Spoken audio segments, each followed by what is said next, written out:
ஆரம்பித்து 90 நாட்களுக்கு அந்த சங்கம் அனைத்து தகுதியை பெற்ற ஒரு சங்கமாக கருதப்பட வேண்டும் என்றால் அது கும்பகோணம் வேட்டை சங்கம் மட்டும். காரணம், மே மாதம் துவக்கப்பட்ட சங்கம் இந்த ஆண்டில் 16 உறுப்பினர்களை இணைத்திருக்கிறார். அதற்காக அவருடைய பலத்தக்கருடைய வாழ்க்கை. அது மட்டுமல்ல நண்பர்களே, பன்னாட்டு அளவில் செயல்படுத்துகின்ற 7 பன்னாட்டு திட்டங்களில் பல்வேறு திட்டங்களை மிக சிறப்பாக நடத்தி ஒரே ஒரு செயலை மட்டும் அவர்கள் பாக்கிய வச்சிருக்காங்க. இந்த ஆண்டு செஞ்சிருவாங்க நினைக்கிறேன். காரணம், ஒரு சங்கம் ஒரு ஃபார் எக்ஸலன்ஸ் அவார்டு வாங்கணும்னா 3 செயல் தான். எல்லா பிஎஸ்டிக்கும் அது தெரிஞ்சிருக்கும். இருந்தாலும் மீண்டும் ஒருவர் நினைவுபடுத்துவது என்னோட கடமையாக கருதுகிறேன். ஒரு சங்கம் குறைந்தது 2 உறுப்பினர்கள் புதிய உறுப்பினர் சங்கத்தில் இணைக்க வேண்டும், அல்லது மொத்த உறுப்பினர்கள் 10% பேர் இணைக்க வேண்டும்.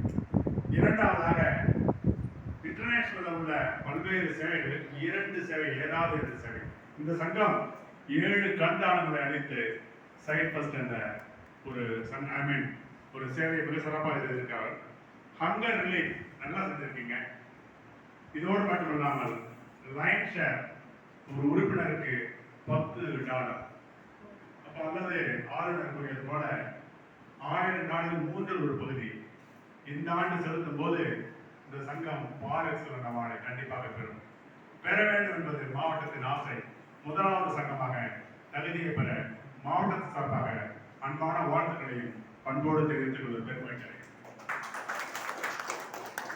ஆக சிறந்த இந்த சங்கம் பல்வேறு முன்னாள் மாவட்ட பிரபலங்களை உள்ளடக்கிய சங்கம், நல்ல ஒரு வழிகாட்டக்கூடிய பல்வேறு தலைவர்களை உள்ளடக்கிய சங்கம், இந்த மாவட்டத்திற்கே வழிகாட்டக்கூடிய அளவிற்கு தகுதி வாய்ந்த இந்த சங்கத்தை மாவட்டத்தின் சார்பாக மீண்டும் ஒரு வாழ்த்தினை தெரிவித்து இந்த நல்லதொரு அரிய வாய்ப்பினை வழங்கிய இந்த சங்க பொறுப்பாளர் அனைவருக்கும் மீண்டும் ஒரு நன்றி பாராட்டி